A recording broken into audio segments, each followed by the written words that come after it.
Le style « spot » qui se promène dans l'image, provoque toujours un effet de découverte. Regardez cet exemple. Commençons par l'image de fond.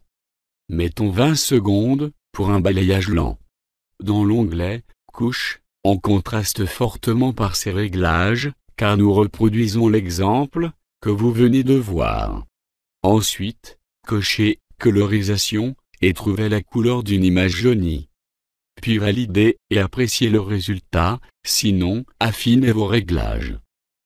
Allons chercher la même image dans notre bibliothèque d'images. Là, l'image de fond disparaît, évidemment. Cliquez 2 fois sur la diapo. Ici, dans l'onglet « Couche », nous allons rajouter une couche, qui sera une couleur vive. Là, il faut que la couleur soit blanche. Ne vous occupez pas de la résolution, cela n'a aucune importance. Et voilà, c'est la couche du premier plan. Nous devons découper cette couche, pour en faire un carré, ceci est important, vous verrez pourquoi plus loin. Dans le sous-onglet Édition, cochez « Découpe », puis, appuyez sur la touche « Découpe ». Ici, sur la taille, tapez le même chiffre en X et en Y puis validez. Cochez « Cache » et appuyez sur la touche « Cache ». Ici, dans la forme, choisissez « Ellipse ». Laissez-le type en transparent. Pour la taille du cache, vous pouvez régler le pourcentage du bord en netteté. Puis faites OK. Sur l'écran de visualisation, vous avez un rond blanc parfait, car votre découpe était un carré. Réglez la taille du rond blanc à votre convenance.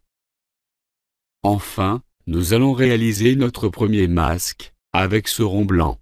Pour cela, allez dans l'onglet « Couche », puis le sous-onglet « Paramètres couche ». Cochez « Couche de masquage », puis « Alpha, transparence ». Voilà, votre halo, votre style spot et votre premier masque vient d'être créé. Remarquez, ici, que le rond, devenu transparent, laissera passer que l'image sous-jacente. Le masque emprisonne l'image par ce retrait de la couche.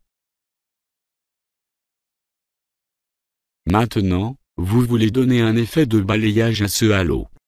Pour cela, allez dans l'onglet « Effets », puis « Effet de déplacement ». Je vous rappelle que la notion d'image clé ne doit pas être une découverte pour vous, sinon, voir le tuto numéro 7.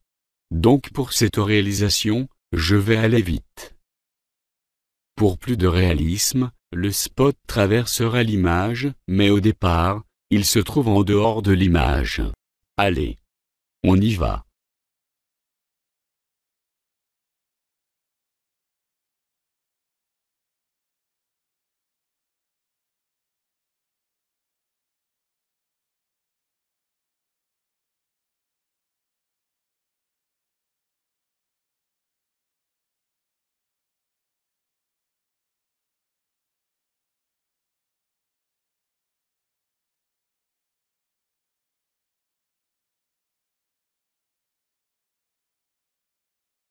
Vous constatez que l'animation ne s'est faite que sur le masque.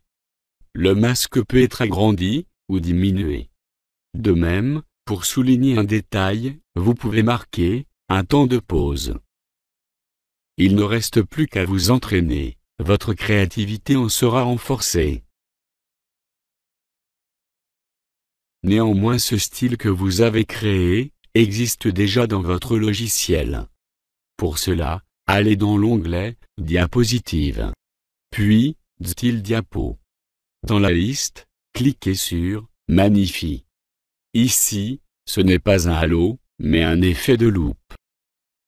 Non seulement, le masque balaye l'image, mais le pourcentage de l'image sous-jacente est augmenté. Attention, pour l'exercice, vous devez mettre une seule image, puis cliquez sur « Magnifie ». En haut, vous avez l'aperçu avec votre image. Cliquez sur « Appliquer ». Maintenant la diapo, sur votre banc d'image, aura le style « Magnifique ». Dans l'onglet « Effets », vous pouvez tout changer dans le style « Magnifique ». Les pourcentages, les vitesses, les orientations, le nombre d'images clés. Si vous obtenez ce que vous désirez, vous êtes un chef. Bravo!